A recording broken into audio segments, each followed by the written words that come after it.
Hello nation, and welcome back to the homestead.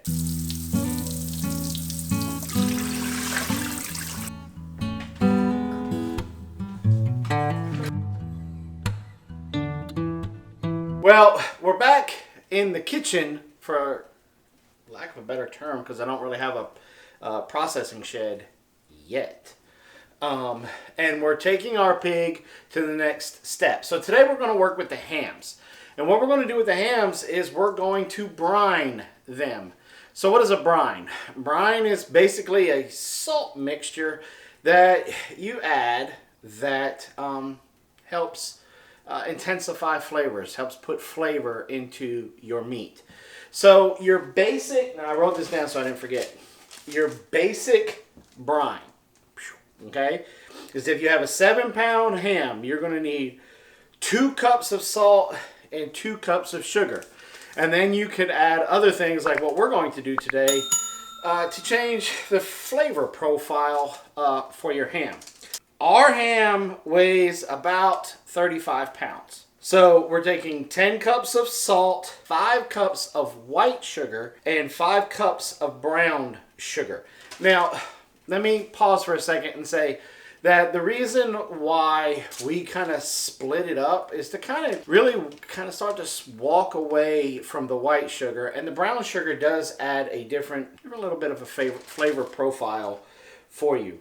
Then we're using 2 tablespoons of nutmeg, 1.5 teaspoons of clove, 1 tablespoon of our jalapeno powder. After you get all of that and you mix it all together in water, about 3 gallons of water, you're going to stir it and mix it all, get all those ingredients and get them all mixed up in that water. Now you're going to want to use warm water, not tap water.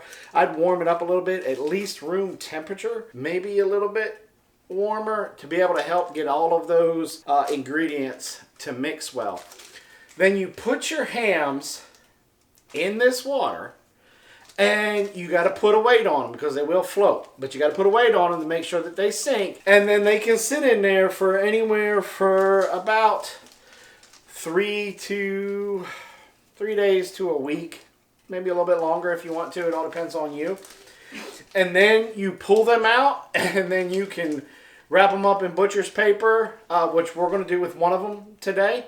Or you could take it a step further, which we're going to show you what we're going to do next with this old bandsaw, and we're going to make ham slices, or what is called ham steaks.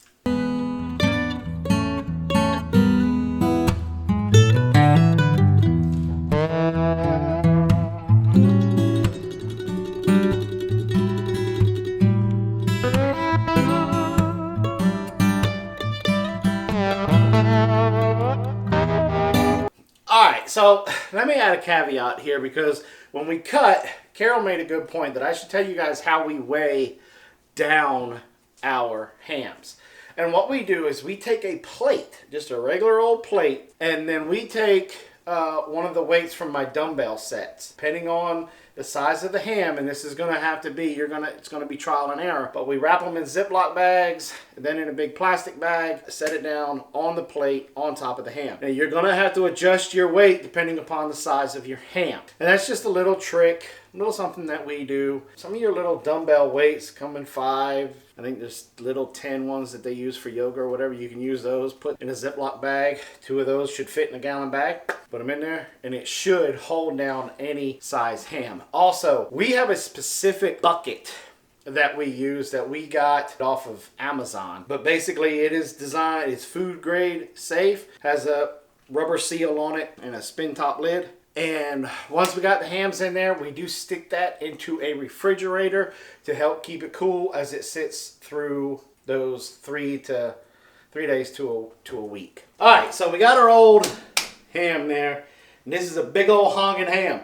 Now, the very first thing you want to do when you pull this puppy out of the brine, if you're going to make ham steaks, and even if you're just going to kind of put it in the oven, is to go ahead, put it in the sink with cold water about 1 inch over the ham, and let it sit for about, we like to let ours sit for an hour, but depending on how salty, the salt flavor that you want, will determine how long you let it sit. Personally, I don't know if I'd let it sit at all. I like a good salty, real, like in-your-face salty ham slice, but I'm the only one in the family that likes it like that.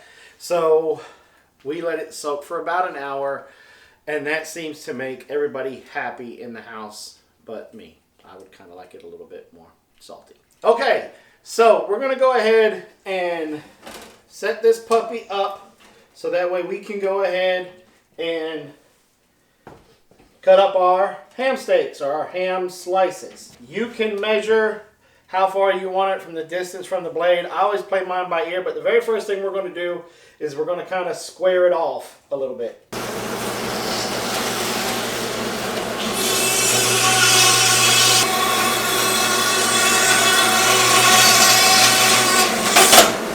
Right now I am trying to get all my stops in place to where I want them. That first cut, I didn't get it the way that I needed it, so I got to adjust. The dogs appreciate it when I make mistakes like this.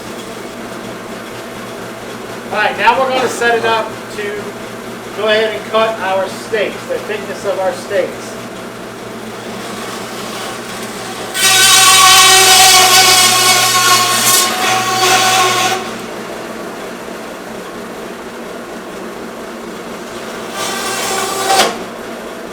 Alright, and there you have it. There's your ham steak. Now we will take the bone brush and run it over these steaks to get any of the bone fragments that come from using the bandsaw.